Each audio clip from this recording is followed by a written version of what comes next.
नमस्कार, मी प्रवीण पाटील. आपण पाहतात लाईव्ह ट्रेन न्यूज. उत्तर महाराष्ट्रामध्ये 2 दिवसापूर्वी जो सोसाट्याचा वाऱ्यासह वादळासह जो अतिवृष्टी झाली, या अतिवृष्टीमध्ये शेतकरी असतील, अनेक घरामध्ये पाणी शिरलं होतं. जिल्ह्यामध्ये शेतीचं प्रचंड नुकसान झालंय. यासोबतच जळगाव जिल्ह्यातील सर्वात मोठी जी कृषी उत्पन्न बाजार समिती समजली जाते ती म्हणजे अंमळनेर कृषी उत्पन्न बाजार समिती. प्रत्येक नक्षीत परंपरेची ओळख, प्रत्येक झळाळीत तुमचं सौंदर्य. भंगाळे गोल्ड. या समितीमध्येही या पुराचं पाणी शिरल्यामुळे प्रचंड नुकसान झाल्याचं आपल्याला पाहायला मिळते. आता आपण आहोत कृषी उत्पन्न बाजार समितीत. या ठिकाणी जर बघितलं तर अनेक जे धान्य आहेत, मग मका असेल किंवा अन्य धान्य असतील, आता आपण जर बघितलं तर या ठिकाणी याला बुरशी लागल्याचं आपल्याला पाहायला मिळत आहे. या बाजार समितीचा विचार केला तर कोट्यावधीची उलाढाल या बाजार समितीमधून होत असते. मात्र या ठिकाणी शेतकरी असतील, व्यापारी असतील, त्यांचं मोठ्या प्रमाणात नुकसान झाल्याचं आपल्याला पाहायला मिळतं. या संदर्भात आपल्या सोबत बोलण्यासाठी काही व्यापारी आहेत, काही सामाजिक कार्यकर्ते आहेत. आपण त्यांच्याशी संवाद साधणार आहोत. दादा, काय सांगाल, या अगोदर अंमळनेरमध्ये अशी परिस्थिती आली होती का? याआधी अशी परिस्थिती निर्माण नव्हती झाली. गेल्या 2 दिवसापूर्वी जो अतिवृष्टी सदृश जो पाऊस झाला, त्यामुळे अंमळनेरमध्ये अचानकच एक पूर परिस्थिती निर्माण झाली. संपूर्ण शहरभर 3 ते 4 फुटाचं पाणी साचल्यामुळे नदीकाठी असेल, नाल्याकाठी असेल, जे काही बरेच कुटुंब होते त्यांच्या घरात अचानक पाणी आलं. घरात 3-3, 4-4 फूट पाणी आल्यामुळे जीवनावश्यक सर्व वस्तू त्या ठिकाणी खराब झालेल्या आहेत. त्यांच्या जीवनावश्यक सर्व वस्तू हे झाल्यामुळे खरं तर पहिले त्यांचं रेस्क्यू करणं गरजेचं होतं. अंमळनेर शहरामध्ये जयनील फाउंडेशनच्या माध्यमातून, त्यांच्या टीमच्या माध्यमातून एक मोठ्या प्रमाणात त्यांचा रेस्क्यू त्या ठिकाणी केलं गेलं. आणि त्यानंतर जीवनावश्यक वस्तू नसल्यामुळे गेल्या आजपर्यंत त्यांचा अन्न वस्त्र निवाराचा प्रश्न त्या ठिकाणी निर्माण झाला होता. जयनील फाउंडेशनच्या माध्यमातून आजपर्यंत त्यांचं अन्न पाण्याची सोय केली जाते. त्यानंतर पूर ओसरला, परंतु एक पाणी टंचाई या ठिकाणी जाणवू लागली. तर पाणी टंचाईवर सुद्धा मात करण्यासाठी जयनील फाउंडेशनने आतापर्यंत टँकरद्वारे त्यांची ती परिस्थिती ही सोडवणूक केलेली आहे. तर आपण आता ज्या ठिकाणी उभे आहोत बाजार समितीमध्ये, बाजार समितीच्या मागील बाजूची भिंत पडल्यामुळे या बाजार समितीत 3 ते 4 फूट पाण्याचा एक निचरा होत नव्हता आणि त्यामुळे बरंच अन्नधान्य वाहून गेलेलं आहे. आज आमच्या मतदारसंघाचे आमदार आदरणीय अनिलदादांनी राज्याचे मदत पुनर्वसन मंत्री गिरीश भाऊ आणि पालकमंत्री गुलाब भाऊंच्या माध्यमातून या ठिकाणी पाहणी केलेली आहे. आणि आमच्या आमदारांच्या माध्यमातून आम्ही ही शासनाकडे मागणी करतो की त्यांनी त्वरित लवकरात लवकर शेतकऱ्यांसह सर्व शेतमजूर असेल, बाजार समिती असेल, ज्या ज्या लोकांचं नुकसान झालं असेल त्यांना लवकरात लवकर नुकसान भरपाई द्यावी. आणि आमच्या आमदारांवर आमचा पूर्ण विश्वास आहे, ते या मतदारसंघातल्या सगळ्या आपत्तीग्रस्त नागरिकांना नुकसान भरपाई मिळवून देतील, ही आम्हाला आशा आहे. दादा, तुम्ही तुमच्या मित्रपरिवाराने या ठिकाणी रेस्क्यू ऑपरेशन केलं होतं. एक व्हिडिओ समाज माध्यमांवर व्हायरल झाला होता. त्यात महिलांना, मुलांना पण वाचवलं होतं. काय नेमकी परिस्थिती त्यावेळेस कमीत कमी 7-8 फूट पाणी भरून गेलं होतं घरांमध्ये सर्व.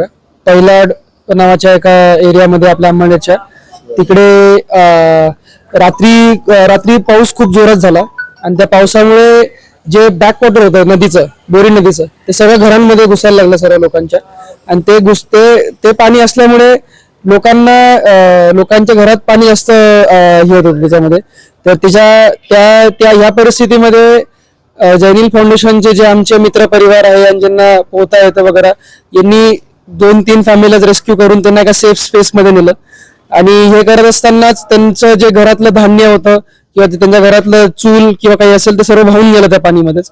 त्यामुळे त्यांना जेवायला आणि प्यायला पाणी याची खूप त्रास झाली. त्यामुळे जयनील फाउंडेशनने त्यांना लगेच खिचडीची व्यवस्था करून दिली तिकडे. आणि अजूनपर्यंत पाणी आणि जेवण हे त्यांना कंटिन्यू पोहोचतंय जयनील फाउंडेशन. वरतून जेसीबीची जिकडे गरज पडली तिकडे आपण जेसीबीचं पण सोय करून दिली, जेणेकरून नाला फ्री होऊन त्याचं डिस्चार्ज होईल तिकडनं पाणी.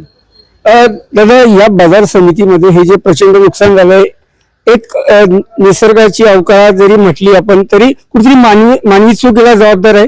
हो साहेब, याच्यात मानवी चूक म्हणजे एकच आहे की आमच्या इकडचा जो नाला आहे, मार्केटला लागलेला जो नाला आहे, तो नाला, त्या नाल्यामुळे आमचे जी संरक्षण भिंत होती त्याचा संरक्षण भिंतीपर्यंत पाणी पोचल्यामुळे ती भिंत पडली आणि तो पाणी पूर्ण मध्ये आल्यामुळे तो 3 ते 4 फूट प्रत्येक शेडवर पाणी होतं.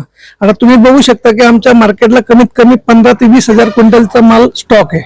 तो प्रत्येक माल 3 ते 4 टप्पे पाण्यात होती साहेब. त्याच्यात सगळ्यात माल कठोर म्हणजे तूर, उडद, मूग, चना हा सगळा जो वस्तू आहे हा सगळं पाण्यात होती. आता तुम्ही बघू शकता मुगाची परिस्थिती आमच्या हातात. आता मूग हा सगळा खराब होऊन गेलेला आहे. हा मूग आता पाणी लागल्यामुळे हा ना आम्ही कुठे विकू शकतो ना याचा काही वापर येऊ शकतो. दादा या ठिकाणी जसं जायला सांगितलं की नुकसान खूप प्रमाणात झालंय, कोट्यावधी नुकसान आहे. हे व्यापाऱ्यांचंही नुकसान आहे, शेतकऱ्यांचं नुकसान आहे, कोणाचा माल खराब झाला? व्यापाऱ्यांच्याही मोठ्या प्रमाणात नुकसान झालेलं आहे. शेतकऱ्यांच्याही माल इथं राहतो. ज्यांना भाव पटत नाही ते शेडवरती माल ठेवतात इथं. आज नाही उद्या त्यांच्या निलाव होऊन माल विकला येतो. मोठ्या प्रमाणात पण व्यापाऱ्यांच्या मोठ्या प्रमाणात नुकसान झालेलं आहे. जेणेकरून ही पूर्ती आपण भरू शकणार नाही इतक्या मोठ्या प्रमाणात नुकसान व्यापाऱ्यांचे झालेलं आहे इथं. दादा आपलं काय काय नुकसान झालेलं आहे? माझ्या सूर्यफूल वाहून गेलंय, काही चना, चवळी, मग मूग वाहून जर आपण बघितलं या ठिकाणी साधारण किती जर आपण रकमेमध्ये म्हटलं तर किती रुपयाचं नुकसान झालं? आमच्या इथे आम्ही रक्कमचा अंदाज लावला तो 2 ते 3 करोड रुपयापर्यंत आमचं नुकसान इथे झालेलं आहे. आता आपली काय मागणी? एकच आहे, जसं शेतकऱ्यांचं पंचनामे होतात तसं बाजार समितीतील सगळे व्यापाऱ्यांचे पंचनामे व्हावे हीच आमची अपेक्षा आहे. तर आपण जर बघितलं तर हे होते काही सामाजिक कार्यकर्ते आणि अंमळनेर बाजार समितीचे व्यापारी आणि पदाधिकारी ज्यांनी सांगितलंय की ही उत्तर महाराष्ट्रातील सर्वात मोठी उलाढाल असणारी ही जी बाजार समिती आहे. साधारण 3 ते 4 मोठे तालुके अंमळनेरला जोडलेले आहेत. Pravin Patil, live train news, Amalner कृषी उत्पन्न बाजार समिती.